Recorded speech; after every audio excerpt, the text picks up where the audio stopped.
Hello guys. Hello, this is for Pisces. Pisces, welcome dito sa aking channel. Kapalaran 888. Welcome guys. Alamin natin kung anong messages, vibration, gabay energy para sa lahat ng Pisces. So, titingnan natin dito kung ano yung posibleng mensahe sa'yo ng baraha for the next 5 months. So, tingnan natin from July 26 hanggang December 11. So, during the Saturn retrograde, Pisces, titingnan natin kung ano ba yung mga kailangan mong gawin or kung ano ba yung mga dapat mong maintindihan. Okay, Pisces.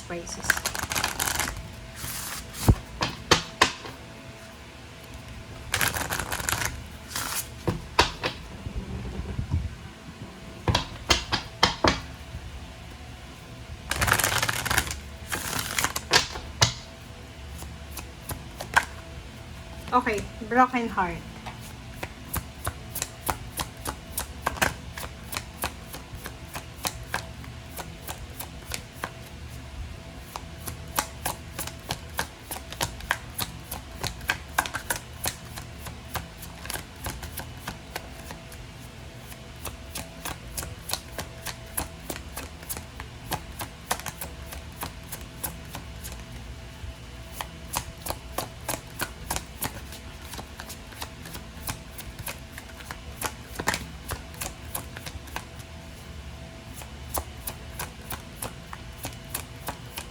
Broken heart lang talaga, Pisces. Okay. Ano pa ba?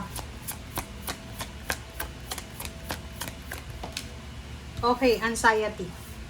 Number 18 and number 9. Okay, number 18 and number 9. So, kung isasama total natin, 99. Okay. So, Pisces. Okay, so nakikita natin dito, since this is all about emotion, broken heart. So, simula ngayong July 26 or 27, going to during Saturn retrograde, after ng Mercury retrograde. Nahilo na ako sa Mercury.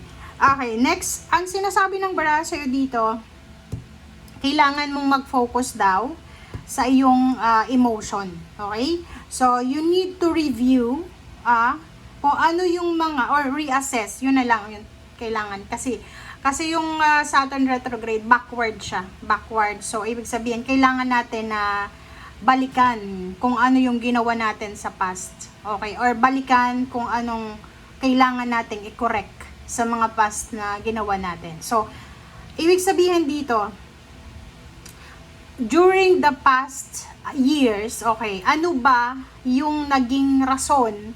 Ano ba yung naging dahilan kung bakit ka nasaktan? Okay. Sabihin natin yan. Ito na yung pinakamatagal, 9 years ago or the last 9 years ago. The last. Sino-sino ang nanakit sa'yo? Ano ang dahilan? Sino-sino? Yun ang question. Sino-sino at anong dahilan? So, during this time ng Saturn retrograde, July hanggang December, kailangan mong i-reassess kung sino ang mga tao neto na dapat mo nang ilagay sa kanilang kinalalagyan. Ano yung kailangan mong gawin? Kasi yung mga Pisces, compassionate, generous, empathetic. Diba? Kahit na ginawan ka na ng masama, kahit na trinidor ka na, kahit na ninakawan ka na, tapos pag nakita mong nakakaawa na, sorry. Kasi pag nakita mong nakakaawa na, kasi pwedeng kinakarma na sila, maaawa ka na naman. So, parang baliwala yung boundaries na nilagay mo.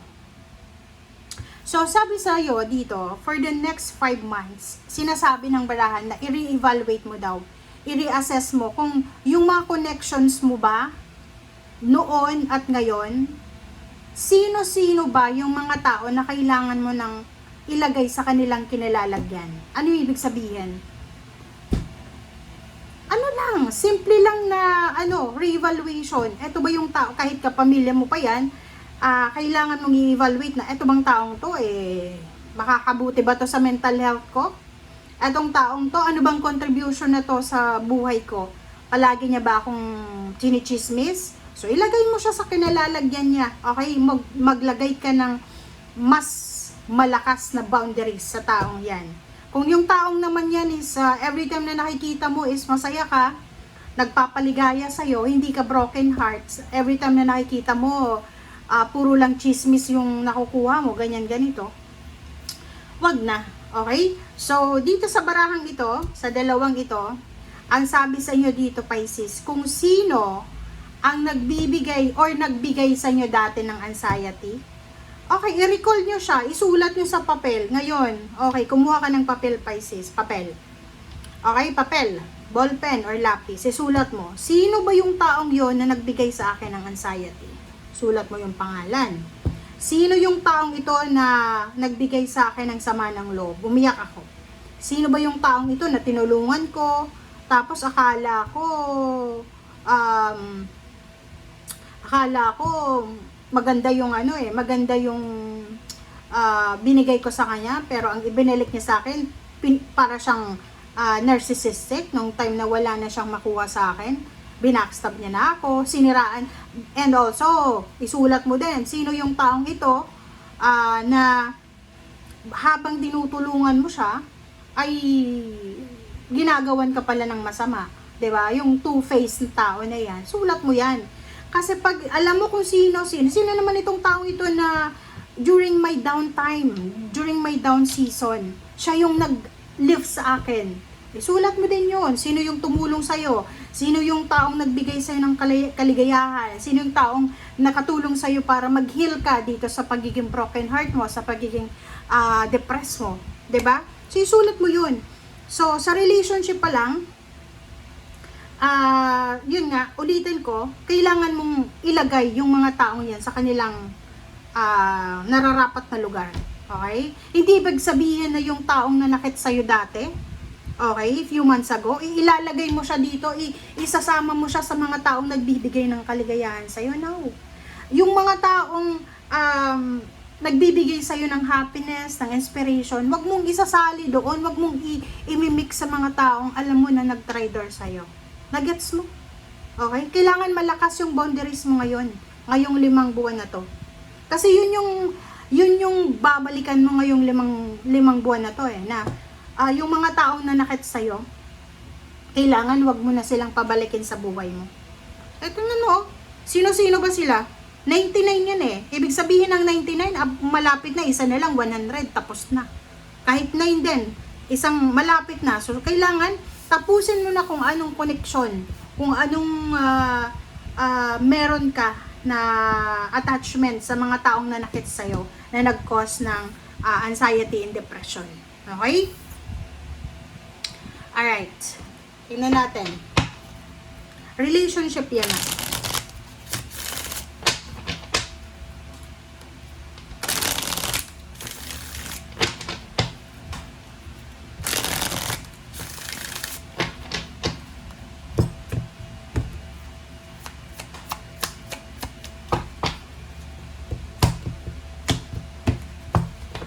Alright, Pisces. Okay. So, this is Chariot and this is reversed na Queen of Pentacles. So, pera to, kaperahan. Dito tayo sa career. Sa career mo naman, sinasabi ng baraha sa'yo na kailangan mo daw na i-review. Okay, i-review natin, same din, i-reassess natin. Okay, kung ano yung mga responsibilities mo.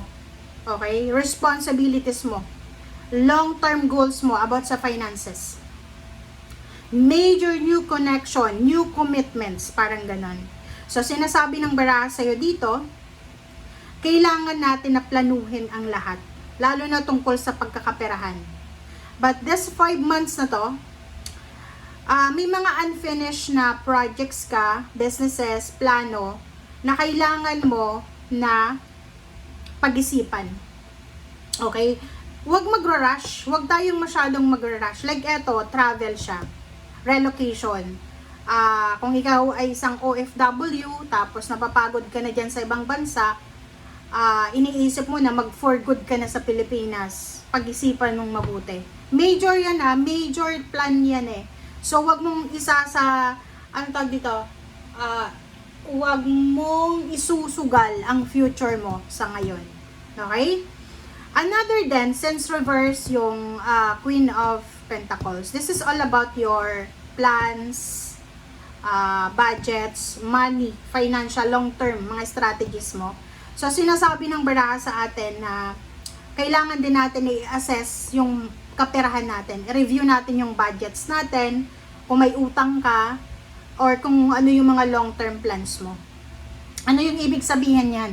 Ang ibig sabihin yan, guys, wag tayong basta-basta papasok sa isang negosyo. Same with the Scorpio. Wag tayong masyadong atat, kumbaga. Sa mga responsibilities nyo, okay? Like kung may mga responsibilities kayo sa pamilya nyo or sa kung saan man sa komunidad, kailangan nating tapusin muna yung mga responsibilities na yon bago tayo tumakbo or bago tayo tumalon sa new, 'di ba? Parang ganoon. So halimbawa, may ginagawa kang project ngayon. Halimbawa lang, nagpapa-renovate ka ng bahay nyo ngayon. Tapos pinipinturahan ng isang color. Sabihin natin green yung bahay mo. Tapos pagkagising mo sa umaga, bigla mo naisip, ay gusto ko ng violet. Huwag agad-agad. Tapusin mo yung green muna. Okay? So, enjoy mo muna yung green. Tingnan mo kung anong mangyayari sa mood mo everyday. And then, pag nagsawa ka, tsaka ka magpapintura ng violet. Parang ganon. Okay? And then, yung everyday routine mo. Everyday routine sa health, and then sa mga kinakain natin. Routine natin sa everyday, pagkagising sa umaga, ganyan. Ano bang ginagawa mo? Ano bang kinakain mo? Ano ba yung daily routine talaga natin na effective everyday? So, sinasabi na i-assess mo din yun. Okay? So, sa nakikita ko sa'yo dito, kung may mga plano kayong mag-launch ng isang malaking business, gusto nyong lumipat ng bahay, kung may business ka na, tapos gusto mong lumipat ng tirahan, kasi mas malapit doon sa business mo, or ilipat mo yung business mo sa mas malapit sa'yo, huwag mong gagawin yan this 5 months. Okay? So, eto siya. Huwag tayong huwag tayong masyadong magpadalos-dalos.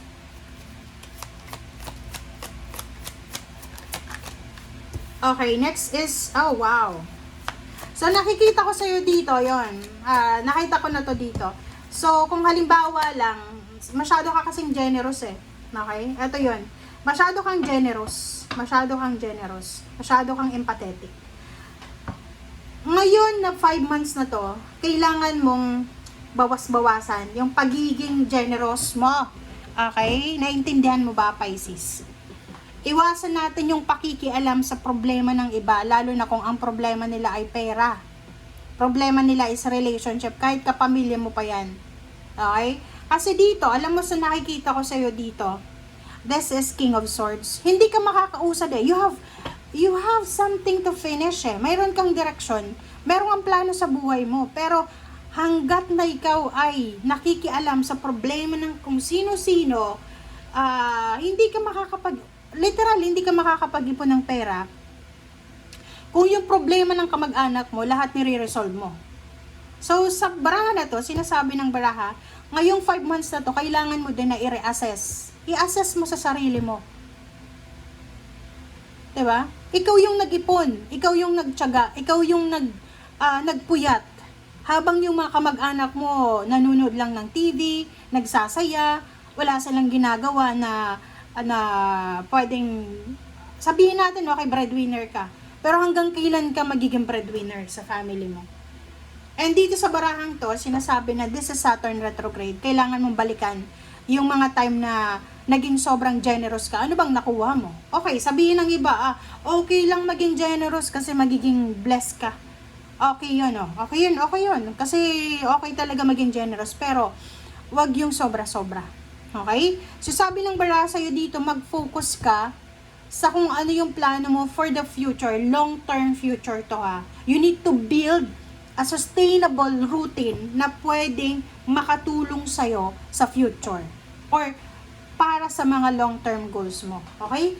So, kung may mga kamag-anak ka na puro na lang inaasa sa'yo yung responsibilidad, oras na para siguro mag-isip ka. Diba? Pag-isipan nating mabuti.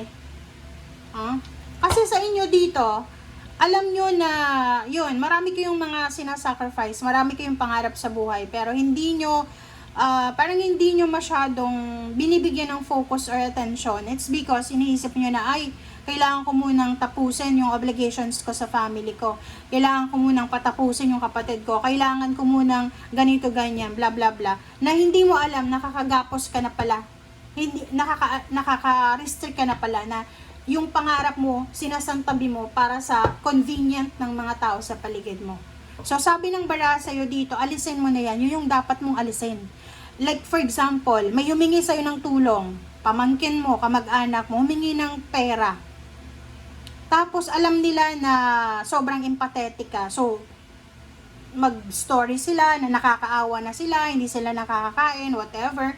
And then yun, hindi ka makakatulog kasi empathetic ka.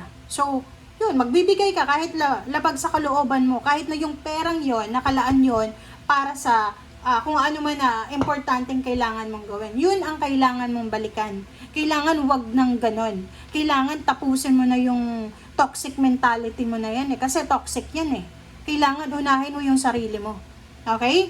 So, another here also, sinasabi ng baraha sa atin na kailangan mo daw matuto sa mga past experiences mo kaysa paulit-ulit mo siyang gagawin. Diba? Nagets nyo ba? Pisces, tingnan nyo. Kasi paulit-ulit kang masasaktan eh. Paulit-ulit kang magkaka-anxiety, paulit-ulit kang ma-heartbroken. Kahit sa pamilya yan eh, kahit sa love life yan, kahit sa kung sino man, katrabaho. Eto yun oh, tingnan nyo. Iwasan nating maging aggressive. Like, may na-receive kang message. Usually yung mga Pisces ganito yan eh. May marireceive kayong message na mangungutang sa inyo. Hindi nyo nga alam kung yung taong yun mismo ang nag-message na yan eh.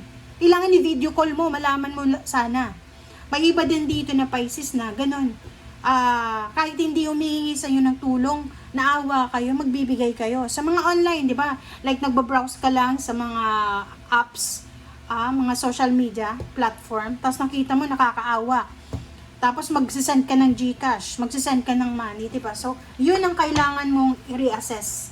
Na kailangan yung pinagpapaguran mo daw ay kailangan na nakakapunta sa iyo. Or kumbaga, there's a development. Kasi tatanda ka, hindi lahat ng oras malakas ka. So, paano pag wala ka ng lakas? Hindi ka na makakapagtrabaho. 'Di ba? Kailangan mo daw pagandaan yung long-term goals mo or yung future mo. Kita nyo? Dalawa. Heartbroken. Tapos itong reverse na 7 of Pentacles. So, 'di ba? May mga tao sa paligid mo. May mga tao sa paligid mo na parang ginagawa ka na lang na bank account or bangko, ATM card na pag hihingi sila sa'yo ng pera or hihingi sila sa'yo ng tulong, kailangan ibigay mo. Kasi once na hindi mo na ibigay, masasaktan sila. Parang iniisip nila na binibitray mo sila, na inabandona mo sila, di ba? Ungrateful. So, sinasabi ng bara sa'yo dito, yun nga, ulitin natin, isegregate mo na parang basura. Di ba? Kumbaga, kung sino yung mga taong toxic sa buhay mo, alisin mo na sila, ilagay mo sila sa kanilang kinalalagyan, and kung sino yung taong nagbibigay saya sa'yo, dun ka. Okay. Kita mo na? Ang sabi ng bara sa'yo dito, marami pang mga tao na, marami pang connections na posibleng parating sa'yo. So, wag kang magsisettle sa mga taong, alam mo, may mga ganun eh. Kasi sa sobrang stress, depression, or may mga temperamental sila na nangyari sa buhay nila, minsan binabalikan nila yung ex nila, binabalikan nila yung mga kapamilya nilang mga abusado, parang ganun. So, parang mali yun. So, sabi ng baraha, eto yung babalikan mo ngayon na Saturn retrograde, guys, ha? Balikan mo. Kailangan na alisin mo na sila sa buhay mo. Kung sino yung mga taong gumawa ng masama laban sa'yo, alisin mo na sila. Permanently. Okay, last card tayo. So, yun. Ito ay Knight of Cups and then Magician. So, sinasabi ng baraha sa'yo dito na wag mong gawin ang sarili mo na parang ano bang tawag doon? Yung ano ka kailangan ka lang, maaalala ka lang kung kailangan ka nila. Parang ganun. Puro ka lang bigay lang ng bigay. Yung parang, ang akala nila, isa kang magician. Diba? Na, eto, like for example, may mga problema sila. Problema sa pera, problema sa relationship. Sasabihin nila yan sa'yo. Without thinking na, baka may problema din si Pisces Tapos dadagdagan ka pa. Diba? So, sasabihin nila sa'yo, idadump nila yun, ibabasura nila. Itatapon nila yung mga basura nila sa'yo.